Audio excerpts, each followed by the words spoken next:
D'abord, mon nom, je suis François Labelle, je suis directeur de l'Institut de recherche sur les PME de l'UQTR, communément appelé l'INR-PME. Il nous fait grandement plaisir de vous accueillir à l'UQTR dans le cadre de nos conférences INR-PME.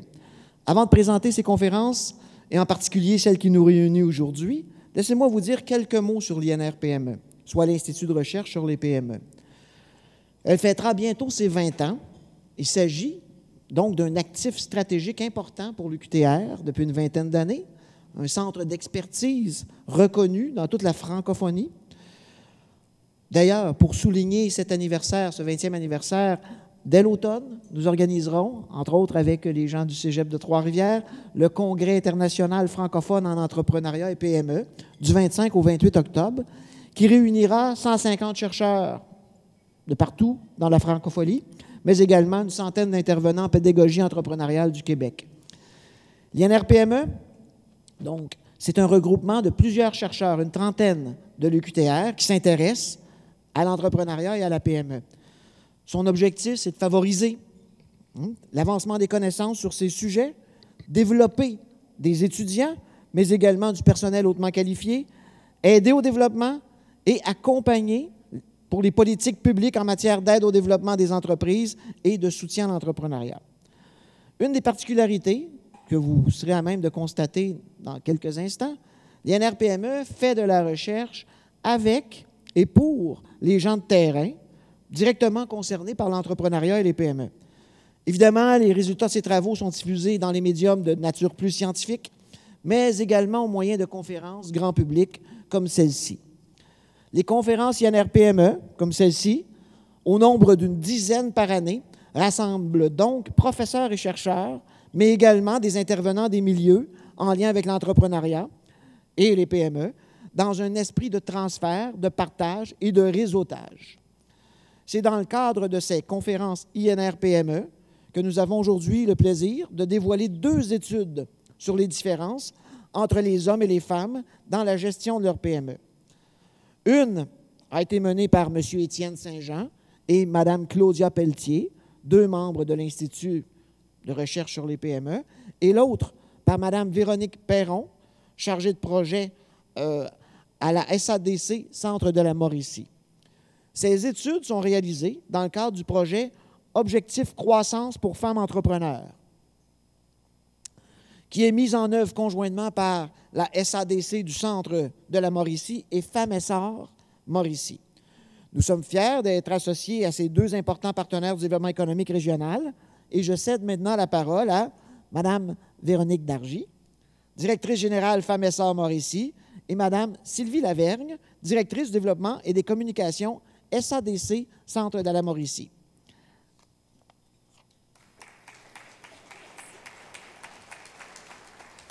Merci, M. Labelle. Avant de débuter, j'aimerais souligner la présence de 2 personnes. Il y a Mme Diane Bergeron, qui est ici, l'attachée politique de notre député de Saint-Maurice, M. Pierre Giguère. Merci d'être là. Et également, il y a M. Stéphane Mongeau, qui est membre de notre conseil d'administration. Alors, merci, Stéphane, d'être présent. Le projet Objectif Croissance pour femmes entrepreneurs est une initiative régionale dont le principal objectif est d'identifier les obstacles à la croissance des entreprises de la Mauricie afin de mettre en œuvre des solutions durables et des approches novatrices permettant de soutenir les femmes en affaires dans leurs projets de développement d'entreprise et ainsi de lever les barrières réelles ou perçues auxquelles elles sont confrontées. Cette initiative vise toute la Mauricie et est rendue possible grâce à une contribution de Conditions féminines Canada dans le cadre du programme de promotion de la femme dans la thématique « Multiplier ou renforcer les débouchés économiques pour les entrepreneurs et les professionnels ». Ce projet est porté par la SADC Centre de la Mauricie en partenariat avec Femmes-Essor Mauricie.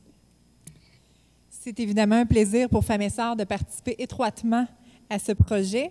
Femmes-Essor est un organisme à but non lucratif qui a pour mission de développer et de supporter l'entrepreneuriat partout au Québec. Nous sommes donc heureuses de constater qu'il y a plus en plus de femmes qui se lancent en affaires.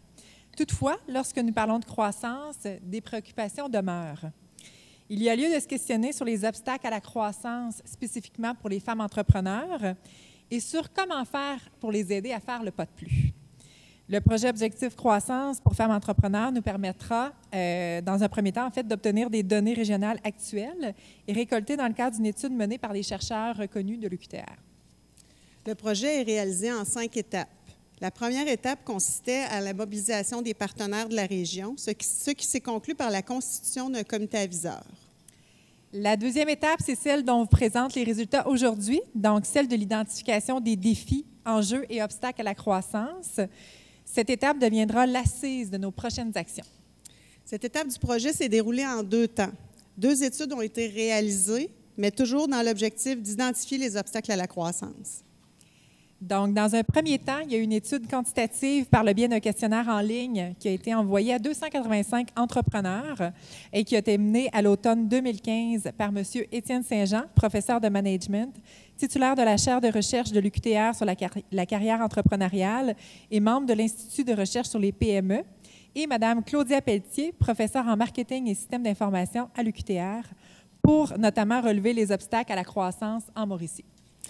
Dans un deuxième temps, des groupes de discussion furent organisés à l'automne 2016 par Mme Véronique Perron, chargée de projet à la SADC Centre de la Mauricie et à Femmes et Sœurs Mauricie, afin d'obtenir des résultats qualitatifs. Cet exercice visait à apporter un éclairage supplémentaire et des explications complémentaires aux constats ressortis dans l'étude quantitative. À noter qu'une analyse comparative entre les sexes a été effectuée dans les 2 études afin de relever les spécificités pour les hommes et les femmes, le cas échéant. Permettez-moi de souligner la collaboration de M. Paul Baudouin, qui est ici d'ailleurs aujourd'hui, qui est chargé de projet en croissance des entreprises pour le Fonds La Prade Saint-Maurice, qui a collaboré en fait avec nous pour préparer les groupes de discussion et qui s'est chargé de les animer aussi. Merci, Paul.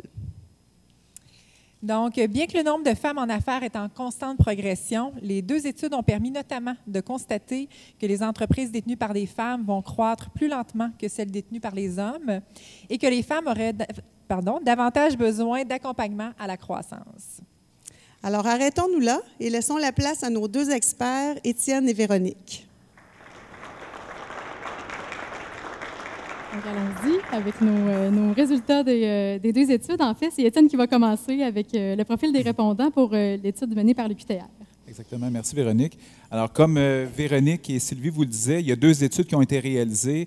Une faite à l'UQTR par moi-même et Claudia Pelletier qui est ici présente. Alors, l'étude est évidemment une étude quantitative avec 285 répondants et on va présenter les résultats de manière simultanée parce que Véronique et moi, dans l'étude qualitative que Véronique a menée, on a abordé essentiellement les mêmes thématiques, mais l'objectif, évidemment, du quantitatif, c'était de démontrer par la force du nombre s'il y avait certains effets qu'on voulait ou certains éléments de différence qu'on voulait vérifier.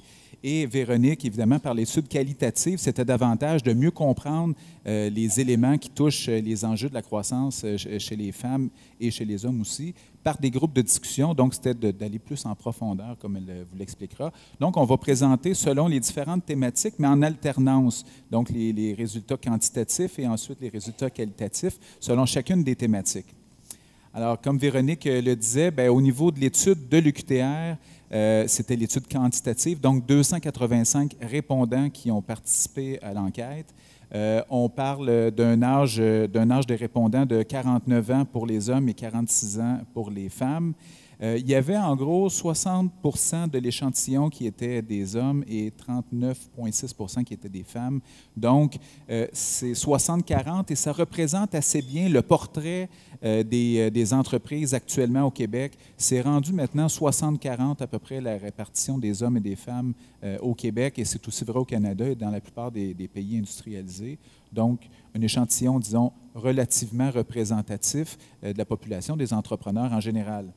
En termes de scolarité, l'échantillon était quand même assez scolarisé. Il y avait un peu plus de 37 % des répondants qui avaient un diplôme universitaire, plusieurs aussi qui avaient un diplôme collégial, donc des entrepreneurs assez scolarisés, ce qui est aussi une tendance lourde qu'on observe au Canada dans les dernières années. De plus en plus d'entrepreneurs sont scolarisés.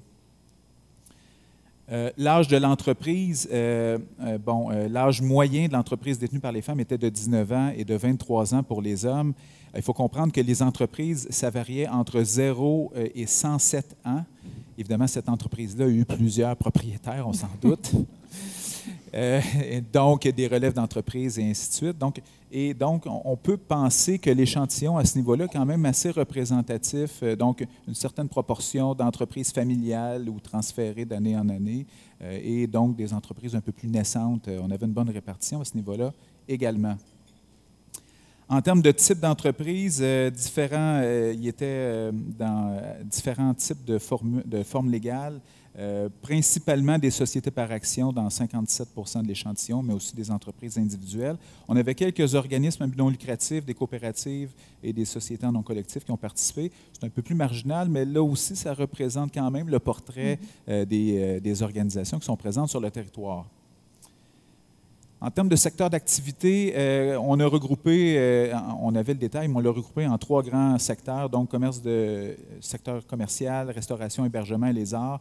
Un peu plus de femmes engagées dans ce secteur industriel-là. Au niveau de la fabrication, construction, transport, secteur primaire, et là, sans grande surprise, beaucoup plus d'hommes engagés dans ces secteurs-là que les femmes. Et au niveau des services, toutes catégories, parce qu'il y avait services aux entreprises, services à la personne, mais on les a quand même toutes regroupées. Et là, beaucoup plus de femmes que d'hommes qui sont investis dans le secteur des services. Au niveau du nombre d'emplois que ces entreprises permettaient de générer, les entreprises détenues par les femmes donc étaient plus petites, 3 employés et quelques en moyenne, 6 pour les hommes. Au niveau du chiffre d'affaires, c'est à peu près du simple au double aussi, comme le nombre d'employés, soit 353 000 de chiffre d'affaires pour les entreprises détenues par les femmes et 725 000 et quelques pour les entreprises détenues par les hommes. Là aussi, évidemment, c'est des moyennes et c'est assez représentatif du portrait des entreprises. Alors, vous l'avez sans doute remarqué, les femmes et les hommes ne sont pas dans les mêmes secteurs industriels, n'ont pas les mêmes tailles d'entreprise.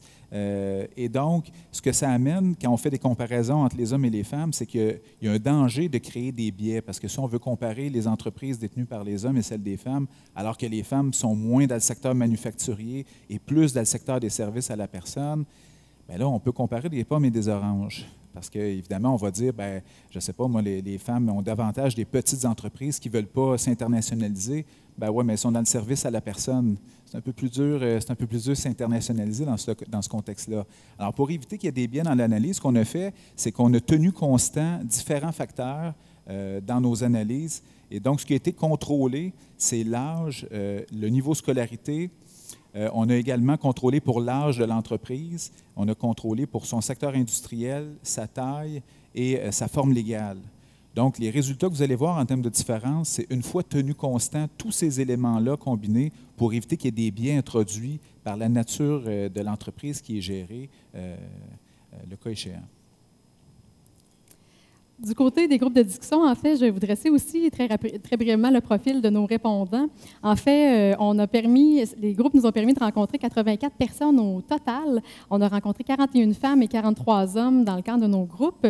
Au niveau de l'âge, en fait, des répondants, principalement, les répondants étaient regroupés dans 2 catégories d'âge, les 40 à 49 ans et les 50 ans et plus. Également, en fait, ce que je dois vous mentionner, c'est que les groupes étaient homogènes aussi au niveau du genre seulement pour nous permettre justement de faire l'analyse comparative entre les sexes, de notre côté aussi. Au niveau du type d'entreprise, on a rencontré en fait majoritairement des propriétaires d'entreprises incorporées. On a aussi rencontré beaucoup de travailleurs autonomes, mais également, dans une moindre mesure, des entrepreneurs qui se retrouvaient dans d'autres catégories, telles que des coopératives. La grande majorité des participants étaient aussi dans le secteur des services et également dans le secteur commercial au niveau des secteurs d'activité. Et on a aussi réussi, en fait, c'est un fait à noter, à rencontrer des entrepreneurs provenant de tous les secteurs de la Mauricie, mais la plus grande proportion des gens venaient de Trois-Rivières et de Shawinigan. Comme vous l'a mentionné, Étienne, et comme ça a été mentionné aussi en introduction, l'objectif de nos groupes, c'est effectivement d'aller chercher des résultats qualitatifs, en fait, donc de creuser, d'aller chercher un éclairage supplémentaire et complémentaire aussi à ce qui était ressorti au niveau du volet quantitatif. Et vous allez le voir, il y a beaucoup d'éléments complémentaires, effectivement. À travers les groupes, en fait, nous, ce qu'on recherchait, c'est vraiment la redondance, donc des éléments qui sont partagés par plusieurs et non des cas isolés. Donc, les résultats qui vous sont présentés aujourd'hui ont vraiment été répétés par une majorité de gens dans nos groupes de discussion. En fait, quelques mots sur la méthode utilisée avant de vous parler des thématiques explorées. Comme ça a été mentionné, j'étais accompagnée de mon collègue Paul Baudouin pour faire les groupes de discussion. Paul agissait comme animateur et tous deux, on prenait des notes, en fait, pendant les groupes. Au début de chacun des groupes, en fait, nous, on a spécifié à tous les participants qu'il n'y avait pas de bonne ou de mauvaise réponse. En fait, qu'on n'était pas là nécessairement pour vérifier des hypothèses, donc que les gens soient très libres, dans le fond, dans la discussion. On se faisait aussi un devoir, en fait, de repartir à zéro à chacun des groupes. Et donc, on ne relisait pas nos notes entre chacun des groupes, justement, pour ne pas tenter de diriger la discussion. On leur a aussi spécifié qu'on allait respecter la confidentialité des participants, donc que personne ne serait identifié dans notre rapport, qui est rédigé sous la forme suivante. Les gens nous ont dit que... Vous pourrez le voir parce que les rapports, à compter d'aujourd'hui, vont devenir disponibles pour consultation, pour que vous puissiez que vous ayez consulté les rapports complets, oui. On leur indiquait aussi qu'on recherchait justement, comme je viens de vous le mentionner, la redondance. Donc, ce qui était retenu dans le rapport, c'était seulement les éléments partagés par plusieurs, donc de grands dénominateurs communs. Enfin, on leur a dit aussi qu'on ne voulait pas de personnalisation de situation. Donc, si les gens mentionnaient une personne précise dans leurs commentaires, l'animateur se réservait le droit de mettre fin à la discussion. Et on leur a aussi dit qu'on allait respecter, en fait, la durée qui avait été déjà annoncée. Donc, c'était 90 minutes, les groupes de discussion, et on s'en est vraiment tenu à 90 minutes dans chacun des cas. Donc, c'est ce qu'on leur a spécifié dès le départ. Après avoir rencontré tous les groupes, en fait, moi et l'animateur, on a travaillé chacun de notre côté pour faire ressortir justement les éléments redondants, thème par thème, question par question, et aussi de façon différenciée hommes-femmes pour faire ressortir les spécificités le cas échéant. Donc, on a mis tout ça en commun et c'est ce qu'on vient vous présenter aujourd'hui. Donc, c'est ce qui constitue notre rapport finalement à la fin.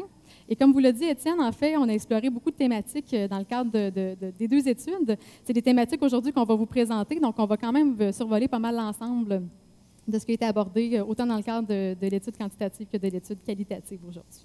Donc, on va les regarder un par un. Donc, allons-y tout de suite, dans le fond, avec le premier thème, les objectifs et la motivation à entreprendre. Alors, effectivement, en termes d'objectifs, on demandait aux dirigeants de PME quels étaient leurs principaux objectifs ou quelle importance ils accordaient à certains objectifs. Fait qu'on avait des objectifs, par exemple, m'impliquer socialement dans ma communauté, assurer du développement durable de mon entreprise, voir les enfants prendre la relève de mon entreprise, et ainsi de suite. Et on a fait des regroupements de ces objectifs-là et il est ressorti 3 principaux objectifs que les dirigeants de PME mettent de l'avant. Le premier, c'est l'autonomie et l'impact sociétal. La relève et l'embauche comme étant le deuxième objectif et l'équilibre et le style de vie comme étant un troisième objectif qui est mis de l'avant. Ce qu'on s'est aperçu, c'est qu'il n'y a pas vraiment de différence entre les hommes et les femmes, sauf en ce qui concerne la relève et l'embauche où les femmes semblent accorder plus d'importance à ces éléments-là, donc de voir éventuellement les enfants prendre la relève et d'embaucher des gens dans la communauté. C'est des choses qui ressortent de manière un peu plus marquée au niveau des femmes, mais pas beaucoup plus marquée. Les mêmes objectifs, en fait, sont ressortis au niveau des groupes de discussion. Les gens nous ont dit qu'ils s'étaient lancés en affaires, en fait, beaucoup pour être leur propre patron. Ça, c'est associé beaucoup au sentiment de liberté, d'autonomie, d'indépendance. C'est beaucoup de ce dont les gens ont parlé. Toujours associé à ce même thème, en fait, les gens nous ont aussi dit qu'ils s'étaient lancés pour récolter le fruit de leurs efforts aussi, de faire les choses à leur façon. Donc, c'était l'objectif principal qui était énoncé. Ils se sont aussi lancés pour se réaliser. Beaucoup ont parlé de sentiment d'accomplissement en étant entrepreneurs dans leur projet d'entreprise. Et enfin, les gens nous ont beaucoup parlé aussi du fait de répondre à un besoin, qui était une autre motivation à entreprendre. Au niveau des spécificités hommes-femmes, en fait, les femmes ont insisté davantage sur 2 éléments de leur côté. Elles nous ont beaucoup parlé de la possibilité de gérer leur horaire, ce qui représente un avantage pour elles en étant entrepreneurs. Puis également, elles nous ont beaucoup parlé de la volonté de laisser un legs, un héritage derrière elles. Donc, ça faisait partie des objectifs à entreprendre. Tout à fait. Ça va revenir d'ailleurs, cette idée-là de pouvoir contrôler son horaire un peu plus tard avec d'autres résultats qu'on va vous présenter. On a aussi vérifié, comme le cœur de l'étude, c'était de voir les aspects qui touchent la croissance et donc l'ambition de la croissance. On a vérifié dans quelle mesure le fait pour un entrepreneur de voir une croissance marquée de son entreprise dans les prochaines années, est-ce que c'était quelque chose qui était vu de manière positive ou au contraire négative? Parce que ça a un impact, par exemple, sur le bien-être des employés, sur évidemment les tâches de l'entrepreneur en tant que tel. S'il y a une grande croissance, il va devoir déléguer ce genre de trucs-là, sur la charge de travail et ainsi de suite. Et ce qu'on s'est rendu compte, c'était que globalement, les entrepreneurs, hommes et femmes, de manière égale, ont le goût de voir croître leur entreprise et ils voient ça de manière positive. Donc, peu importe, hommes-femmes, c'est très positif et donc ils veulent faire croître leur entreprise. Par contre, les femmes ont un peu moins d'ambition à la croissance que les hommes. on a pris, pour calculer ça, on a demandé quelle taille d'entreprise vous souhaitez avoir dans les 5 prochaines années et on a comparé avec la taille actuelle de l'entreprise pour voir l'ambition que les dirigeants de PME se fixaient en termes de croissance. Et en termes de croissance souhaitée, le taux de croissance annuel chez les hommes qui est souhaité, c'est 17,98 %, donc presque 18 % de taux de croissance annuel qui est souhaité chez les hommes et 11,48 % chez les femmes. Donc, on voit qu'il y a une différence marquée en termes d'ambition à la croissance lorsqu'on compare les hommes et les femmes. En termes de la croissance effective, ce qu'on a vérifié, c'était 2 ans précédemment à l'enquête, quel était le nombre d'employés, quel était le chiffre d'affaires de l'entreprise. Alors, on a pu calculer dans les 2 dernières années, est-ce que l'entreprise a eu une croissance importante au niveau des employés, du chiffre d'affaires. Et au niveau du chiffre d'affaires, par exemple, ce qu'on s'est aperçu, c'était que la croissance des entreprises détenues par les hommes était plus marquée que celle des femmes. Donc, 16,15 % de croissance annuelle chez les entreprises détenues par les hommes et 7,55 % de croissance annuelle chez les entreprises détenues par les femmes. Alors, on voit ça concorde très bien, croissance plus lente, effective, et ambition de croissance plus lente, aussi moins importante au niveau des femmes lorsque comparée avec les hommes. En fait, quand on a parlé de croissance en groupe de discussion, ce qui est ressorti, c'est qu'effectivement, les entrepreneurs en général désirent croître. Ils sont toujours en mode développement, diversification de leur clientèle. Certains nous disaient, même en vacances, on reste à l'affût des opportunités. Plusieurs ont mentionné que pour eux, la gestion de la croissance, ça demeure un défi parce qu'ils ont une volonté de garder un certain contrôle aussi. Donc, c'est ce qui a été mentionné également. Il y a 2 éléments qui sont ressortis plus spécifiquement au niveau des femmes entrepreneurs. On voyait vraiment que l'approche des petits pas est plus marquée chez les femmes. Puis également, elles sont soucieuses de respecter les standards de qualité. Donc, c'était plus difficile pour elles de déléguer. Voilà pour nos résultats à ce niveau-là. Et également, en fait, on a posé une question en groupe de discussion parce qu'on voulait savoir, en fait, comment les entrepreneurs décrivent un bon entrepreneur. Et pour eux, ils nous ont dit qu'un bon entrepreneur, c'est quelqu'un qui est visionnaire, comme vous le voyez dans le fond, quelqu'un qui voit les opportunités, qui a vraiment une capacité créative aussi. Les gens nous disaient que ça prend quelqu'un, ça faut être quelqu'un de passionné, il faut être persévérant aussi, tenace, courageux, résilient. Les gens ont parlé beaucoup du fait d'être multitâche également, donc d'avoir vraiment plusieurs compétences, être polyvalent, multifonctionnel. Et également, les gens nous ont beaucoup parlé de capacité d'adaptation, qui est très important pour être entrepreneur. On a noté quand même un fait intéressant par rapport aux femmes qu'on tenait à vous souligner. Le terme « fonceuse » est ressorti de façon plus marquée chez les femmes quand on leur parlait d'un bon entrepreneur, ce qui nous a laissé, dans le fond, penser que les femmes ont peut-être une barrière à entreprendre plus grande que les hommes, donc au niveau de leur perception. Donc, on voulait vous le souligner. Maintenant, parlons de barrières à la croissance pour continuer dans le même thème. Tout à fait. Là, on a vu évidemment la croissance et l'ambition à la croissance, mais quelles sont les barrières à la croissance des dirigeants de PME? Donc, un peu le même principe que précédemment au niveau des objectifs, il y avait plusieurs barrières qui étaient énoncées. Alors, on a procédé à des regroupements pour éviter de traiter chacune des barrières individuellement. Donc, les regroupements qui ont été faits, première barrière, environnement d'affaires et soutien. Donc, c'est tout ce qui concerne dans le fond, la capacité à développer, l'intensité de la concurrence, l'augmentation des coûts d'exploitation, ce genre de trucs-là. Localisation et ressources matérielles, ça concerne la localisation géographique, la disponibilité d'espace physique. Les ressources financières, évidemment, comme vous vous en doutez, ça concerne tout ce qui touche l'argent. La main-d'œuvre et l'innovation, comme ça le dit, effectivement, c'est les enjeux de rétention et d'embauche et ainsi de suite, et de capacité d'innovation, donc les compétences détenues par les employés. Et finalement, distribution, donc c'est tous les aspects de distribution, les réseaux de distribution, et l'information stratégique, donc la capacité d'obtenir des informations pour développer l'entreprise. Il n'y a aucune différence au niveau des hommes et des femmes quant aux barrières qui sont perçues. Ils voient les barrières de manière équivalente selon les sexes. Ouais. Quand on parlait de barrières à la croissance, c'est vraiment complémentaire les résultats auxquels on est arrivé aussi en groupe de discussion. En fait, les gens nous ont majoritairement parlé de 4 éléments. Vous voyez, les liquidités, c'est un frein majeur, en fait, au niveau de la croissance qui est revenu énormément. C'est pour ça qu'on a mis plus à côté de ce terme-là. Les gens ont aussi beaucoup parlé de main-d'œuvre qualifiée, qui est une barrière importante pour eux. Il y en a certains même qui nous ont parlé qu'une barrière, ça peut carrément être eux-mêmes. C'est eux qui s'imposent des barrières parfois en ayant peur d'aller trop vite, de foncer. Donc, certains ont parlé que la barrière pouvait être eux-mêmes. Et les gens ont beaucoup parlé aussi de manque de temps. Donc, c'est un élément qui est revenu systématiquement. Également, les femmes ont exprimé davantage le besoin d'être soutenues au niveau de la croissance, donc autant pour la planifier que pour gérer la croissance lorsqu'elles sont à cette étape-là. Donc, c'est ressorti beaucoup à ce niveau-là. Au niveau de l'innovation maintenant. Tout à fait. Donc, on sait que l'innovation, c'est un des vecteurs importants de la croissance des entreprises. Donc, on a creusé ces dimensions-là. On s'est aperçu que globalement, il y avait assez peu d'activités d'innovation qui avaient été menées dans les PME dans les 3 dernières années. Donc, on avait une liste d'activités qui peuvent être considérées comme de l'innovation. Évidemment, développer un nouveau produit, service, ça va de soi. Mais introduire des nouvelles technologies, changer les méthodes de production, même changer des changements au niveau de la structure organisationnelle à certains égards, peuvent être considérés comme étant une forme d'innovation. Donc, on a vérifié tous ces aspects-là. Assez peu d'innovation globalement, mais les hommes vont innover un peu plus que les femmes.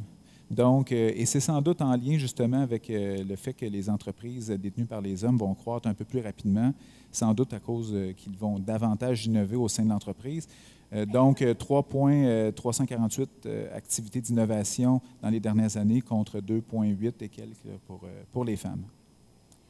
Au niveau d'innovation, quand on en parlait en groupe de discussion, les gens nous ont dit que c'est nécessaire, voire essentiel pour demeurer compétitif.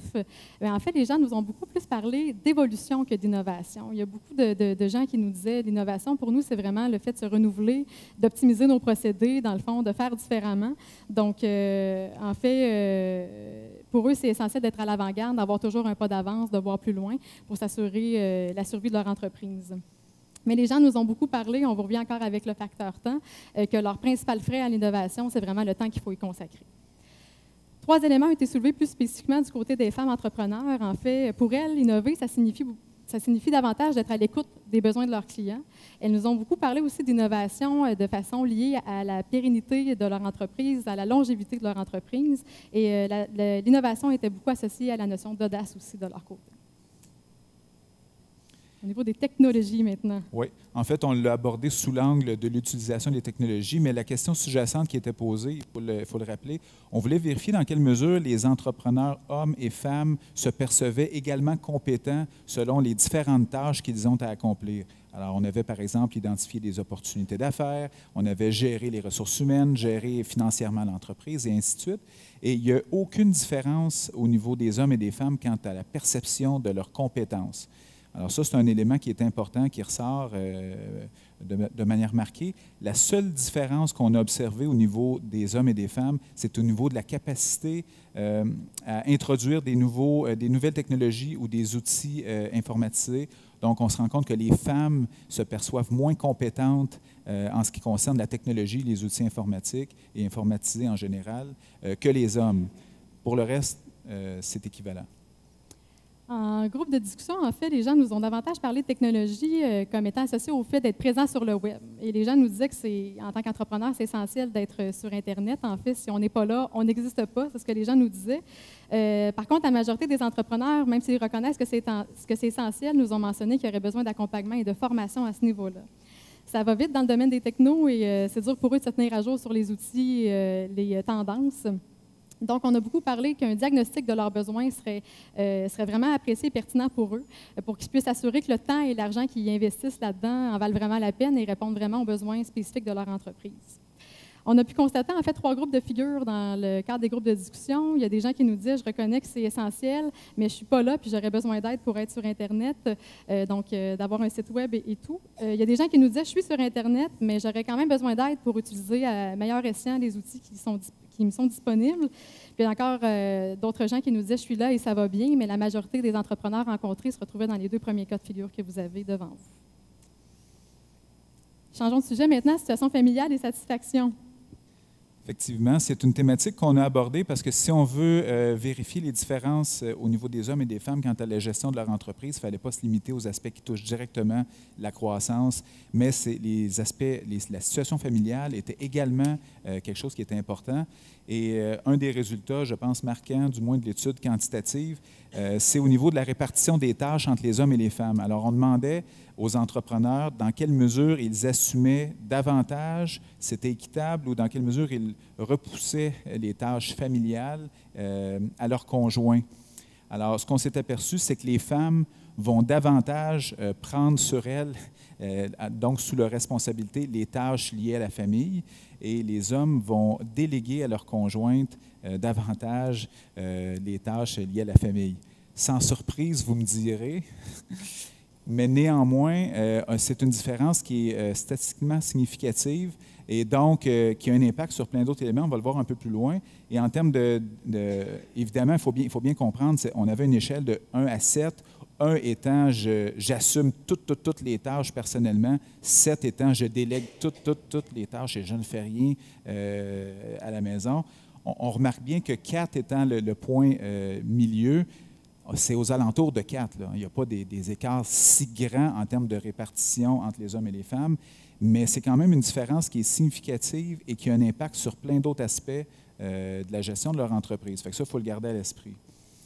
Quand on regarde, par exemple, est-ce que l'appui du conjoint à la carrière d'entrepreneur est important, on voit qu'ils ont répondu de façon très positive. Les conjoints semblent les appuyer dans leur choix de carrière. La satisfaction d'être entrepreneur également, c'est quelque chose qui ressort de manière marquée auprès de l'échantillon. Et sur ces éléments-là, il n'y a pas de différence entre les hommes et les femmes. Au niveau de la satisfaction quant à la performance de leur entreprise, là également, autant les hommes que les femmes sont très satisfaits de la performance qu'ils obtiennent. Ce qu'on a constaté, par contre, c'est que les femmes en affaires travaillent en moyenne 5 heures de moins. C'est même un petit peu plus que 5, là, mais disons 5 heures de moins par semaine que les hommes. Fait qu'on se rappelle le résultat précédent, les femmes assument davantage de tâches à la maison que les hommes. Elles travaillent 5 heures de moins dans leur entreprise. Et là, ça a piqué grandement ma curiosité quand j'ai vu ces résultats-là. Et on a cherché à voir si le fait de travailler moins d'heures dans l'entreprise avait un impact sur d'autres dimensions qui touchent la gestion de l'entreprise. Et ce qu'on s'est rendu compte, c'était qu'effectivement, le nombre d'heures travaillées dans l'entreprise avait un impact assez important sur la croissance du nombre d'employés, sur la quantité d'activités d'innovation qui sont menées dans les dernières années, sur l'intensité d'utilisation des soutiens dans les dernières années, sur le recours aux soutiens en recherche et développement et dans les fonds spécialisés, puis sur le recours à des soutiens professionnels.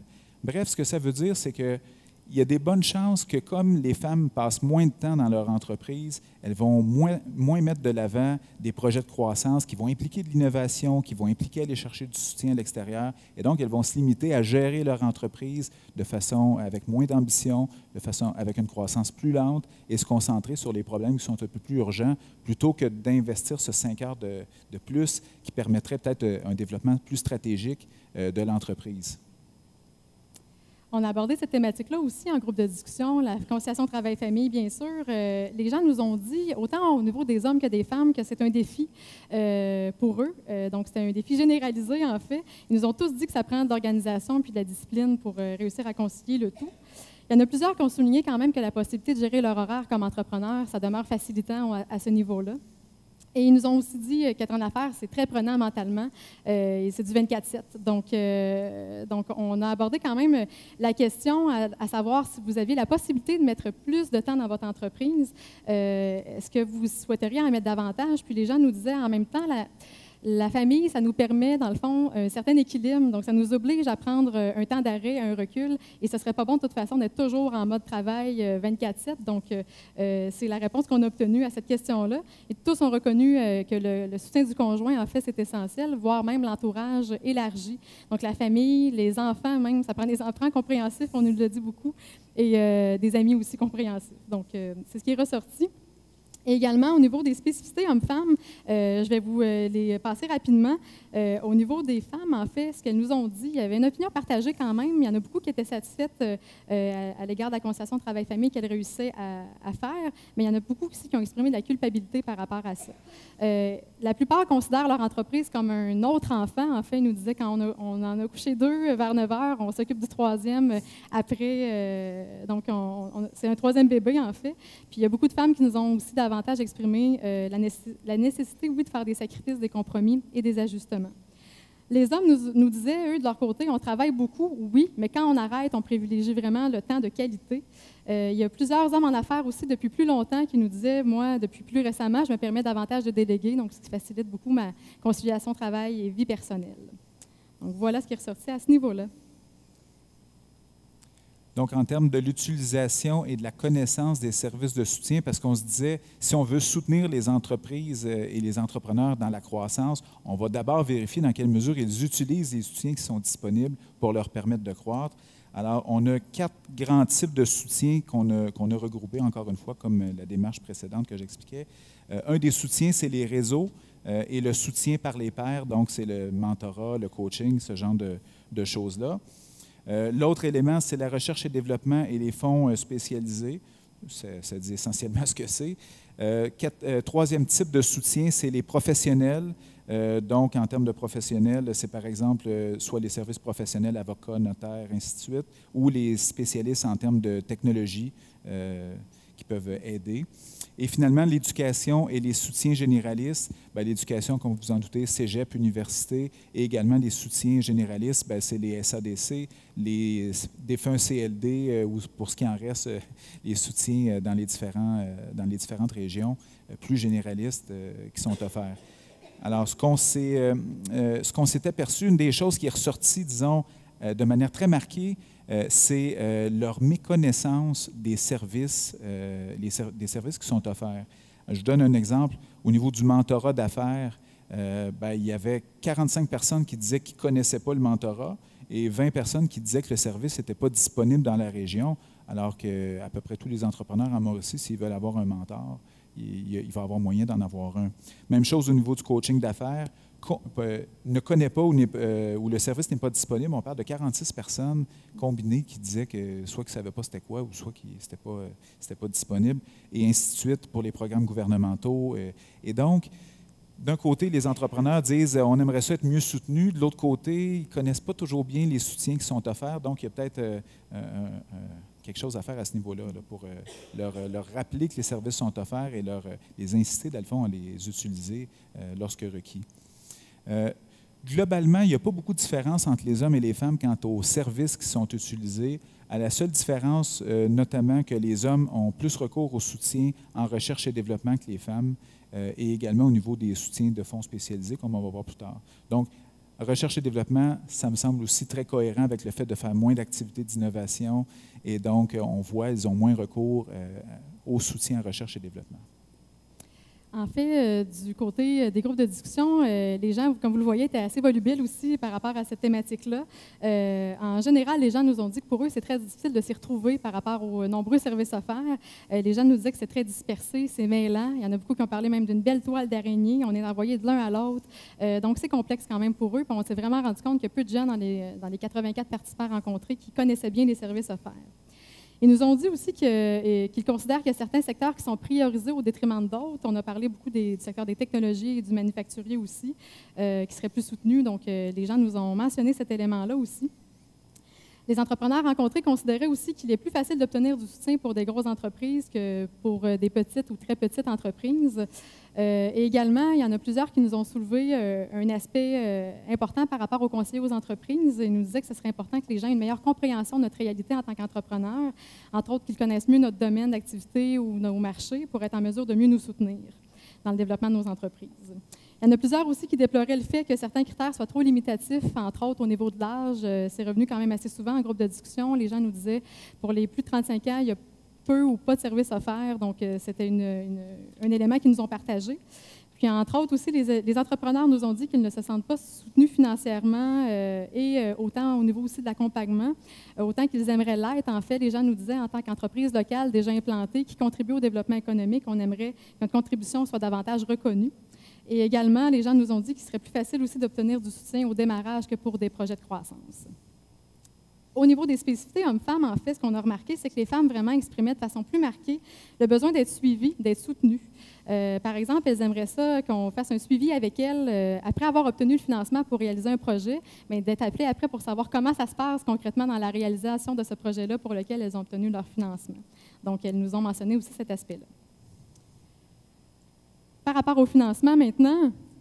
Effectivement, comme je l'évoquais tout à l'heure, en termes de soutien, il y avait assez peu de différence. Et le seul autre élément sur lequel il y avait de la différence, c'est au niveau du recours aux fonds spécialisés que les femmes vont avoir davantage moins recours que les hommes.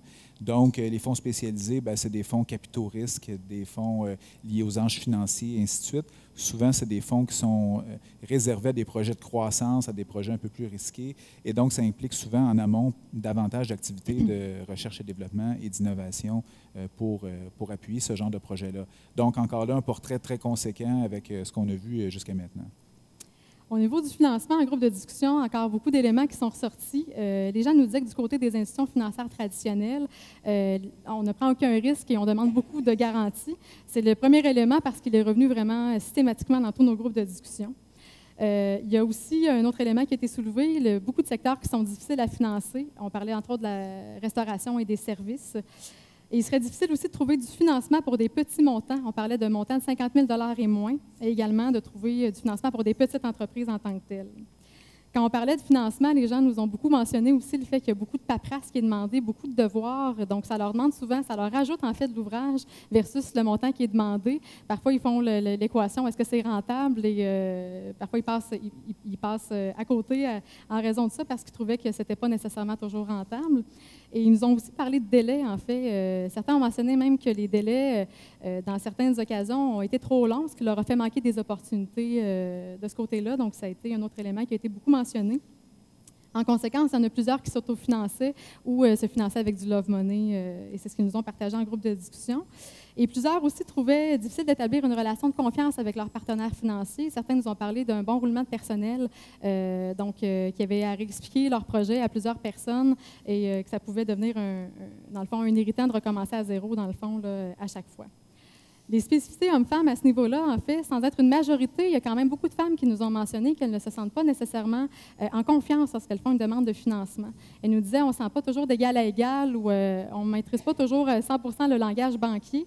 Donc, elles nous ont exprimé davantage le besoin d'être soutenues pour monter et bien préparer une demande de financement. Donc, elles nous disaient on aimerait ça être coachées, être mentorées, être même challengées, qu'on se fasse poser des questions, quitte à avoir une simulation même de préparation et de présentation de notre demande de projet. De notre demande de financement pour notre projet, oui. Donc, c'est ce qu'elles nous ont mentionné. Et il y a quand même beaucoup d'hommes aussi qui étaient depuis longtemps en affaires qui nous ont mentionné dans les groupes de discussion qu'ils aimeraient en fait que leur expérience d'affaires soit davantage considérée quand ils font une demande de financement. Il y en a qui nous disaient, par exemple, ça fait 30 ans que je suis en affaires, puis ça ne compte pas dans l'équation. Donc, c'est ce qu'ils nous ont mentionné aussi. En conclusion, oui, tout on à arrive fait. à l'étape de la conclusion. Effectivement, donc, juste rappeler les principales conclusions qui ont été tirées dans l'étude de l'UQTR en particulier. C'est des conclusions que vous pourrez lire d'ailleurs dans l'étude qui est d'ailleurs disponible sur le site de l'Institut de recherche sur les PME. Vous avez d'ailleurs sur vos tables, on vous a imprimé les faits saillants des deux études. Vous pourrez évidemment repartir avec cette information-là. Et au bas de ce document-là, vous avez l'endroit où vous pouvez télécharger les études. Donc, peut-être... Si tu me permets, Étienne, les oui. deux rapports sont aussi disponibles sur le site de la SADC, sur la page Objectif Croissance pour femmes entrepreneurs, dont vous avez le lien aussi dans le document des faits saillants. Tout à fait, excellent. Donc, en termes de faits saillants, pour peut-être rappeler ce qu'on vient de voir ensemble et les conclusions qu'on a tirées dans l'étude de l'UQTR, Claudia et moi, ce qu'on a remarqué, c'est qu'il y avait beaucoup plus de similitudes que de différences. Évidemment, ce qu'on vous présente aujourd'hui, c'est les différences parce que c'est de ça qu'on veut parler. Mais vous pourrez passer au travers du rapport. Il y a énormément d'éléments qui sont identiques, les hommes et les femmes. Donc, il n'y a pas tellement de distinction à faire, sauf sur ce qu'on vous a présenté. Fait que c'est important de le rappeler que souvent, quand on observe des cas d'entrepreneurs hommes et femmes, souvent, on a l'impression que les femmes sont bien différentes des hommes, mais souvent, c'est à cause du contexte. Elles sont davantage dans les commerces de détail, dans les secteurs de services à la personne. Les hommes sont plus dans le manufacturier. Et donc, on finit par avoir des conclusions un peu erronées sur la réalité parce que quand on regarde quelques cas, on n'a pas cette vision globale d'un large échantillon, une fois contrôlé pour le contexte dans lequel les gens évoluent. Donc ça, il faut le garder à l'esprit. Très peu de différence une fois qu'on garde le contexte contrôlé. Deuxième élément, je pense, qui est central, vous l'avez vu dans la présentation, mais je le répète, je pense que c'est un des faits saillants de l'étude quantitative, L'effet, dans le fond, le fait que les femmes et les hommes, il y a une répartition plutôt inéquitable des tâches au foyer, ça fait en sorte que les femmes vont davantage, vont moins passer de temps à travailler dans leur entreprise. Et ça a un impact sur les activités d'innovation, sur la croissance et donc sur le recours au soutien. On pense, dans le fond, que les femmes, comme elles passent moins de temps dans leur entreprise, vont se concentrer à faire rouler l'entreprise, le courant, comme on pourrait dire, et moins de mettre en place des projets de développement de l'entreprise. Et à quelque part, elles ont sans doute choisi l'entrepreneuriat pour ça, parce que ça leur amène une plus grande flexibilité. C'est d'ailleurs ce que Véronique évoquait avec les groupes de discussion. Elle l'a entendu plusieurs fois. Plusieurs femmes ont choisi de devenir entrepreneurs pour pouvoir avoir une plus grande flexibilité dans leur horaire. Et donc, c'est par choix, sachant que la répartition serait sans doute inéquitable ou qu'elles voulaient en faire un peu plus pour toutes sortes de raisons, parce que les enfants, elles veulent s'en occuper davantage que leur mari ou leur conjoint. Et donc, sans doute pour cette raison-là, elles ont choisi l'entrepreneuriat et elles vont avoir une ambition un peu moins marquée de leur entreprise à cause de ça. Troisième constat à faire, c'était la différence au niveau des technologies. On l'a vu notamment sur le fait que les femmes se perçoivent moins compétentes pour gérer les éléments qui touchent la technologie dans leur entreprise, mais ça touche également les activités d'innovation et les activités de recherche et développement. Donc, il semble y avoir encore un stéréotype de genre. Les hommes sont meilleurs dans le secteur technologique que les femmes et donc se sentent plus en confiance que les femmes. Alors qu'il n'y a pas de raison qu'une femme soit moins bonne qu'un homme pour mettre en place des projets qui touchent la technologie dans les organisations. Alors, ça, c'est un troisième constat. Et le dernier constat, peut-être qu'on observe, c'est qu'elles ont moins d'ambition à croître, mais elles voient ça quand même de manière positive. Donc, ça semble davantage être une stratégie qu'on pourrait dire des petits pas. Autrement dit, elles ne veulent pas avoir des projets de croissance très, très marqués, fortement innovants et qui vont vraiment transformer radicalement l'entreprise à court terme. Elles vont vouloir croître, mais plus lentement pour garder justement cette flexibilité-là qu'elles ont besoin pour la conciliation travail-famille. Donc, les recommandations qui découlent de ça, rappelez peut-être que l'équité débute à la maison. Évidemment, il y a de grands pas qui ont été faits. Comme je le disais, ce n'est pas une différence excessivement marquée. Ce n'est pas les femmes font tout puis les hommes font rien. C'est quand même relativement équitable, mais pas encore complètement équitable. Et donc, ça impacte la croissance des organisations. Briser le stéréotype que les filles et la technologie, ça ne fait pas bon ménage, et peut-être par des modèles de rôle. Par exemple, Chantal Trépanier de l'entreprise SIM à Shawinigan, dans le domaine des hautes technologies, puis ça ne semble pas être un frein du tout pour son entreprise. Bien au contraire, c'est une des entreprises qui est en forte croissance actuellement dans la région. Donc, des modèles de rôle peuvent être utiles, de la formation également pour démystifier un peu les éléments technologiques, peut-être du soutien aussi de gens qui s'y connaissent en technologie pour permettre aux femmes d'apprivoiser les éléments qui touchent la technologie. Mieux faire connaître les soutiens existants. On l'a vu, les soutiens sont assez peu connus en région, donc mieux les faire connaître, faire la promotion, peut-être un rôle un peu plus proactif des intervenants pour les faire connaître auprès des entreprises qui seraient concernées par les services qu'ils offrent. Et rappeler que les différences, au final, sont peu nombreuses, je l'ai dit précédemment, mais comme vous pourrez en prendre connaissance dans le rapport, il y a quand même, somme toute, assez peu de différence entre les hommes et les femmes en 2016. Alors ça, c'est à certains égards une bonne nouvelle aussi. Parce qu'on sait constant le contexte, exactement, voilà. Effectivement. Donc, on se rend vraiment compte que le contexte a beaucoup d'importance, finalement, à ce niveau-là. Je vais faire des conclusions très rapides aussi au niveau des groupes de discussion par rapport à vraiment ce qu'on a retenu, en fait, à la lumière de cet exercice-là. Comme vous le voyez, j'ai mis trois éléments, donc la croissance, l'innovation et les technologies. On se rend compte qu'il y a un frein, dans le fond, qui est un dénominateur commun à ces trois éléments-là, c'est le temps. Ça a été mentionné pour ces trois éléments-là. Et ce sont trois éléments qui sont importants dans le développement des entreprises. Donc, nous, c'est vraiment ce qui nous a marqué. Étienne, ça s'est ressorti, vous l'avez mentionné, les femmes mettent en moyenne 5 heures de moins par semaine. Donc, on voit que ça peut avoir un impact. Nous, c'est ce qui nous préoccupe et c'est un enjeu majeur sur lequel on a l'intention de travailler. On voyait aussi que les femmes nous ont beaucoup mentionné leurs besoins de soutien pour planifier la croissance, pour gérer la croissance et aussi pour préparer des demandes de financement. Donc, c'est un enjeu sur lequel on a aussi Ça a retenu en fait beaucoup notre attention et également un enjeu qui semble très important aussi, l'accès à du financement pour des petits montants. Je vous l'avais mentionné, 50 000 $ et moins, donc c'est un enjeu là, majeur là, à la lumière des groupes de discussion là, qui nous est apparu. Également, en conclusion, je vais me permettre une petite parenthèse, mais je voulais simplement vous mentionner qu'on a posé une dernière question en fait dans nos groupes de discussion. On se permettait de demander aux gens quels seraient leurs souhaits suite à toute la discussion qu'on avait eue avec eux. S'il n'y avait qu'un seul souhait à émettre, ce serait lequel? Et ce qui est ressorti vraiment de façon majoritaire pour les groupes de discussion, autant des hommes que les femmes, c'est que les gens ont vraiment envie de continuer à faire ce qu'ils font, à se réaliser complètement dans leur entreprise. Donc, on sentait vraiment que les gens étaient sur leur X, si vous me permettez l'expression. Et c'est vraiment ce qu'on retient à la lumière de cet exercice-là, en sachant qu'ils veulent continuer à faire ce qu'ils font, comment on peut mieux les aider et mieux les accompagner par rapport à ça. Donc, ça conclut notre présentation des résultats de notre côté. Et maintenant, on va procéder à une période de questions, en fait. Donc, si vous avez des questions, il y a un micro dans la salle. Je pense qu'on va laisser les gens se servir du micro Philippe, si vous avez des questions pour nous. Micro, François aussi, si tu veux gérer les droits de parole. Bonjour. À plusieurs reprises, vous avez souligné le fait que les femmes ont besoin de plus de soutien. Dans plusieurs secteurs, la technologie, le financement, le mentorat, le coaching. Je suggérerais que c'est un signe d'intelligence et de reconnaissance du besoin, plutôt qu'un besoin qui existerait chez les femmes et qui n'existerait pas chez les hommes. Autrement dit, j'aimerais vous entendre commenter là-dessus. Il me semble que les hommes n'admettent pas ces besoins-là, n'admettent pas avoir besoin de soutien, alors que les femmes l'admettent plus aisément, ce qui devrait normalement les aider lorsqu'elles y ont recours. En fait, oui, bien, je peux effectivement, dans le fond, ce qu'on vous livre aujourd'hui, c'est vraiment ce que les gens nous ont dit de façon plus importante. Est-ce que les hommes nous ont dit qu'il n'y avait pas besoin de soutien? Ce n'est pas le cas. En fait, il y a quand même quelques hommes qui nous l'ont mentionné, mais vraiment, majoritairement, on voyait que les femmes, ça ressortait beaucoup plus, dans le fond, de leur côté, même s'il y a quand même des hommes aussi qui nous ont fait part d'un besoin de soutien quand même de leur côté, mais peut-être que c'est un signe d'intelligence, effectivement, de mentionner qu'on a besoin d'aide quand on en a besoin et pas hésiter à aller chercher, dans le fond, le soutien lorsque nécessaire aussi. Donc, mais c'est vraiment, effectivement, c'est pas que c'est pas du tout ressorti du côté des hommes, mais vraiment de façon plus marquée chez les femmes. Est-ce que ça répond, Étienne? Oui, je vais faire du pouce là-dessus. Je trouve que c'est une excellente remarque.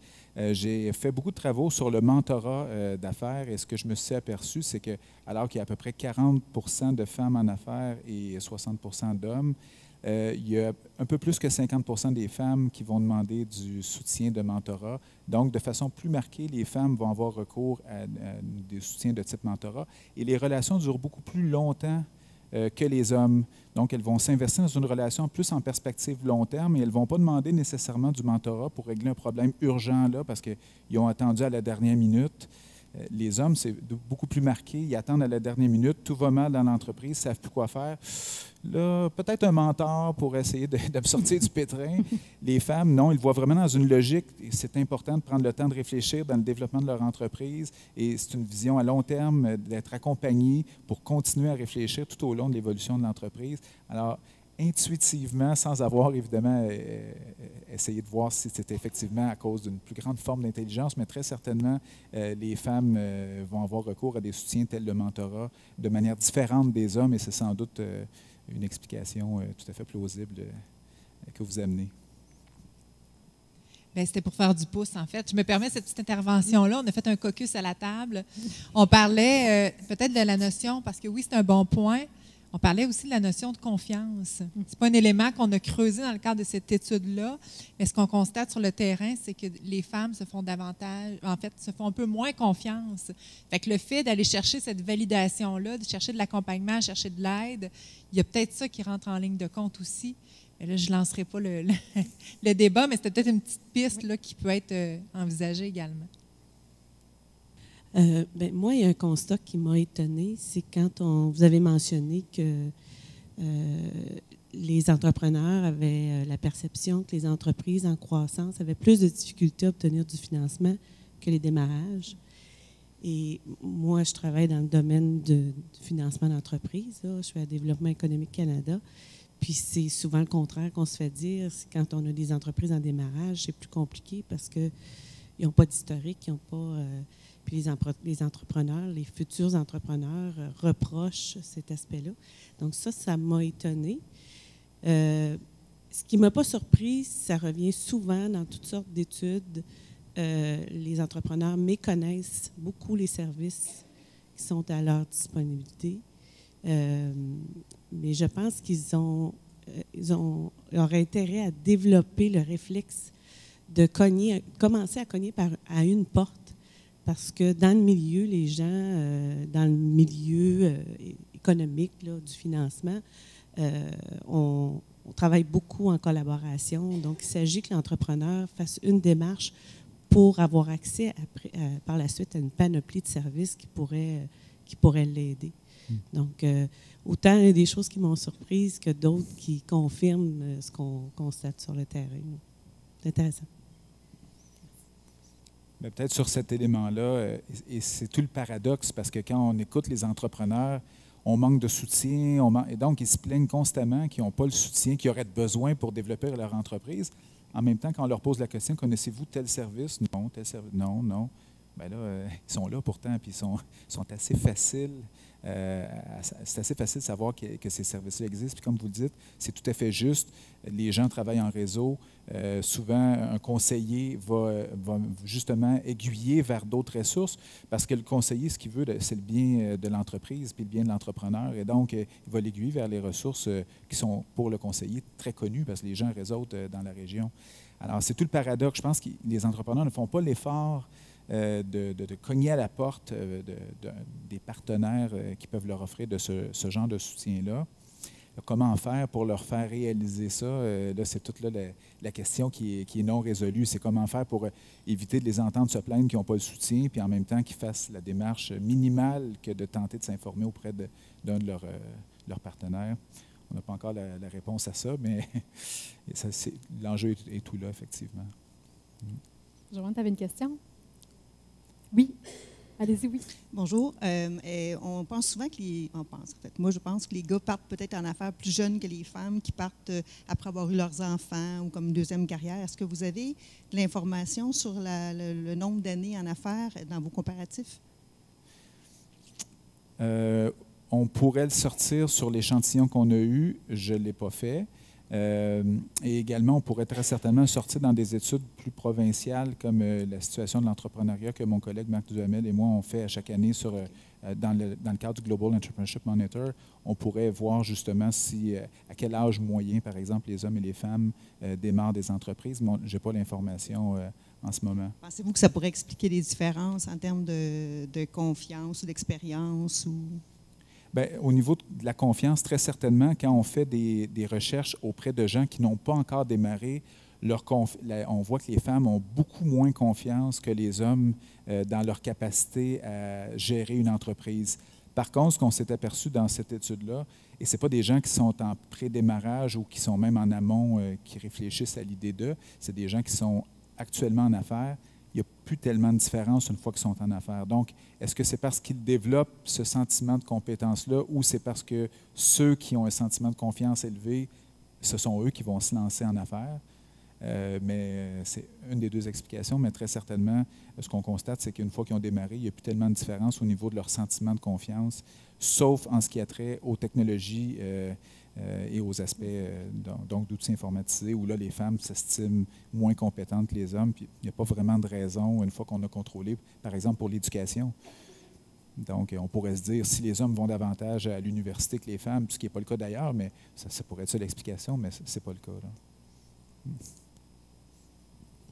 Bonjour. Bon, moi, je fais du suivi aux entreprises et du mentorat d'affaires depuis 5 ans à Shawinigan. Il y a 2 aspects qui m'interpellent. Le premier, vous dites que les gens connaissent peu les services, puis vous avez raison. Peut-être que votre recherche aurait pu être biaisée ou influencée par le fait que vous l'avez faite en plein dans la tourmente des fermetures des CLD.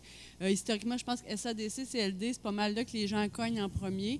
Et là, tout à coup, les CLD disparaissent et il y a une tourmente qui a duré plusieurs mois, pour ne pas dire années.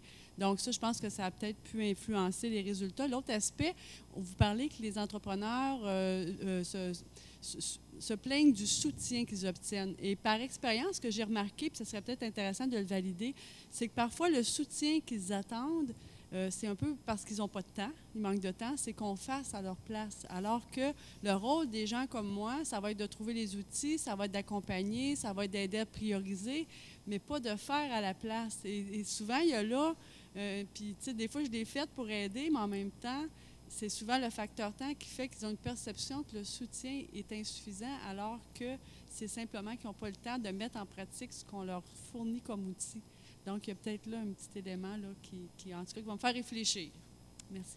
C'est intéressant, Joanne. D'ailleurs, ces résultats-là vont faire l'objet dans le fond, il y a eu des pistes de solutions qui en sont ressorties aussi parce qu'on a fait une journée de réflexion par rapport à ça. Sylvie et Véronique vont venir vous l'expliquer, mais on va en arriver à un plan d'action. Puis c'est bon que ces éléments-là, on les ait en tête effectivement, parce que nous, ce qui ressort, c'est ce qu'on voulait vraiment, ce qu'ils nous ont dit finalement les entrepreneurs, mais ce qu'on en a. En fait, ce qu'on en a retenu beaucoup, c'est qu'il y a une responsabilité partagée aussi, à quelque part là-dedans. Puis c'est là-dessus aussi qu'on veut travailler. Une méconnaissance des services, comme on le disait, mais en même temps, est-ce que les gens prennent le temps de s'informer aussi? Donc, il y a des services qui existent, qui sont méconnus, mais il faut voir, dans le fond, il y a l'écart, comment on peut le combler finalement là, de ce côté-là. Donc, c'est intéressant, Joanne. Tout à fait, puis je vais faire du chemin là-dessus. C'est tout à fait pertinent comme remarque, puisque ce qu'on s'est aperçu quand je vérifiais l'impact du nombre d'heures travaillées par semaine, ça avait un impact sur un certain nombre de recours à des soutiens, notamment les soutiens en R&D et ainsi de suite, qui demandent peut-être un peu plus de temps. Et donc, le nombre d'heures travaillées par semaine influence la démarche d'aller chercher du soutien à l'extérieur. Pas sur l'ensemble des soutiens, mais très certainement sur un certain nombre de soutiens. Donc, c'est une piste potentielle.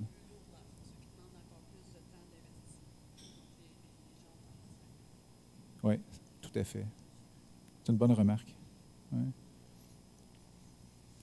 Autre chose? Est-ce qu'il y avait d'autres est-ce qu'il y avait d'autres personnes Questions, qui souhaitaient... commentaires? Ouais. Je ne sais pas quel avenir vous destinez à cette étude, mais je la trouve suffisamment intéressante pour que vous la fassiez cheminer jusqu'au service des communications des institutions financières, par exemple, également à tous les organismes de développement économique. Et bon, je représente le député Robert Aubin ici, député fédéral. Il y a des gens qui se présentent chez nous aussi, et on est en discussion actuellement là pour essayer de trouver un guichet unique, ce qui faciliterait évidemment bien les choses pour les femmes entrepreneurs qui voudraient se lancer en affaires. Donc, je trouve que les canaux là devraient être bien exploités pour votre étude de façon à ce que ça arrive chez les personnes concernées. Merci. Oui, puis on va parler des suites, en fait, c'est ça. On va réinviter Sylvie et Véronique, si vous n'avez pas d'autres questions, à venir expliquer justement ce qu'on va faire avec ces résultats-là dans la suite du projet Objectif Croissance pour femmes entrepreneurs. Donc, très certainement, il y aura des éléments, effectivement, qui se retrouveront éventuellement dans un plan d'action régional. Avez-vous d'autres questions? Oui? Faut avoir une notion quand on travaille dans une organisation. Si ça ne concerne pas nous qui pouvons les aider, il faut au moins les dire. Téléphone à telle place, peut-être que l'on pourrait t'aider. Ce n'est pas uniquement la faute des entrepreneurs. C'est une bonne remarque aussi. Oui. D'autres choses? Oui, je voulais vous féliciter pour les deux superbes études. Les deux faits saillants que moi je retiens, c'est le nombre d'heures restreint pour les femmes. Je trouve ça très intéressant. Puis également, au niveau de l'adaptabilité à la technologie. Dans ce contexte-là, je me demandais si vous aviez regardé deux choses. Je sais que vous avez contrôlé pour un paquet de facteurs, dont le sexe, l'âge et le secteur d'activité, mais est-ce que vous avez considéré également l'impact que pourrait avoir le domaine de formation? Parce que s'il y a plus d'entrepreneurs qui sortent d'un programme d'ingénierie que de femmes qui vont sortir d'un autre genre de programme, ça pourrait avoir un impact justement sur cette adaptabilité-là à la technologie. Le deuxième facteur que je me demandais également, c'est si vous avez considéré ou si vous avez demandé dans les discussions, surtout dans les groupes de travail, par rapport au nombre d'enfants en âge scolaire. Parce que, on le sait, il y a plusieurs rendez-vous et ainsi de suite. Et là, avec tout ce qui se passe là, au niveau des familles reconstituées et ainsi de suite, les lois au niveau de l'allocation des droits de garde pourraient avoir un impact justement à taxer de manière disproportionnée le temps disponible des femmes dans dans l'âge particulièrement où vous regardez. Et je me demandais si ces deux aspects-là, au niveau du domaine de formation et également au niveau du nombre d'enfants à charge, je dirais, si c'est des choses qui sont sorties dans vos deux études. Bien, merci Marc pour le commentaire. En fait, on n'a pas demandé la nature de la formation. On sait, par exemple, si on fait des études universitaires, collégiales, et ainsi de suite, et on a contrôlé pour ça.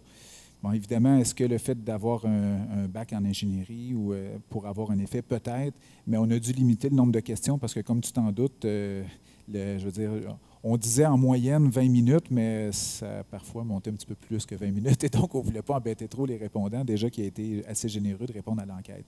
Alors, cet élément-là, on ne l'a pas demandé de manière spécifique.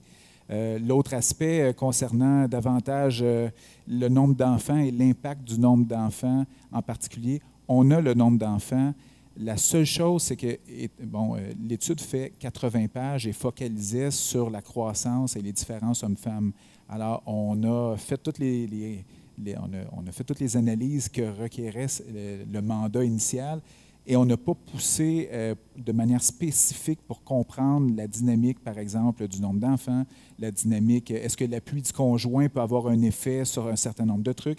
Est-ce que si l'entreprise est en démarrage, est-ce que ça a un effet? Est-ce que l'âge... Et donc, de prendre des cas de figure, si on veut, puis d'essayer de voir si ces variables-là, si on les ajoute, ça vient changer le portrait. Parce que je serais sans doute en train de faire encore des analyses et le rapport ne serait pas publié. Mais il y a énormément de choses qu'on peut tirer de cette enquête-là. Éventuellement, si un partenaire s'intéressait à voir l'effet, par exemple, du nombre d'enfants, l'effet de la conciliation travail-famille, il y a plein de dimensions qu'on a mesurées et qu'on n'a pas pu faire toutes les analyses, mais la base de données est encore disponible. Éventuellement, ce sont des trucs qu'on pourra creuser davantage et publier des rapports complémentaires si besoin est. Merci. D'autres questions, commentaires? Bonjour, moi Chantal Fortin, la SADC d'Eau Saint-Maurice à Latuc. C'est juste un petit questionnement, si je comprends bien, concernant l'échantillonnage. Tu sais, vous avez quoi? 84 personnes qui ont répondu au niveau du rapport qualitatif. Oui. Comment considérons-nous ça par rapport aux résultats qu'on a reçus?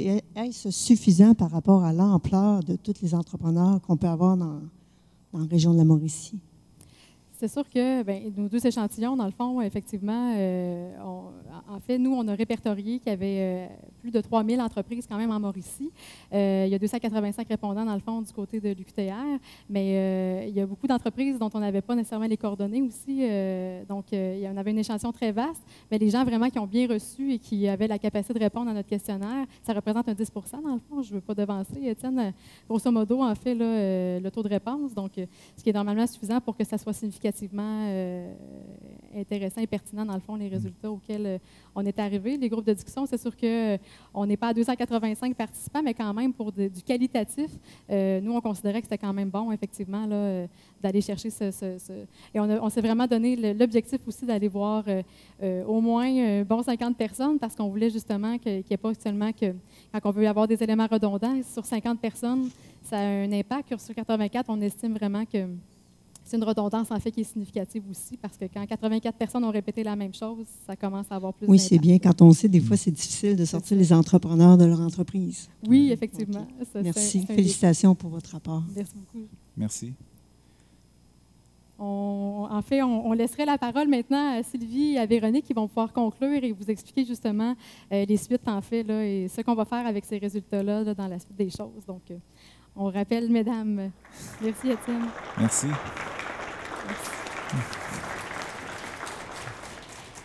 Alors, merci à vous deux. Alors, comme vous le voyez, plusieurs facteurs interviennent dans une stratégie de croissance d'entreprise. Mais nous, dans le cadre du projet Objectif Croissance pour femmes entrepreneurs, quels sont les facteurs, les freins sur lesquels nous allons nous attarder? En fait, un des éléments marquants est évidemment le manque de temps. Donc, notamment le fait que les femmes en affaires travaillent en moyenne 5 heures de moins que les hommes. Or, les deux études ont démontré que le temps, c'est vraiment un des principaux freins, premièrement, à la croissance. Et on a vu que les femmes avaient non seulement une ambition de croître qui était plus lente, en fait, moins grande que les hommes, mais qui avait une croissance effective qui était plus lente également que les hommes. Le temps, c'est un frein à l'innovation. C'est aussi un frein à l'utilisation des technologies. Et il y a plusieurs éléments aussi dans les études qui parlaient au niveau du financement. Donc, c'est sûr que c'est un autre élément aussi qui va attirer notre attention. Puis peut-être de dire aussi qu'au niveau des résultats des études, moi, ça me confirme vraiment, en fait, qu'il y a la majorité des éléments des différences hommes-femmes sont reliés au contexte. Donc, ça va être important de continuer à bien expliquer, bien démystifier quelles sont les réelles différences entre les hommes et les femmes en affaires.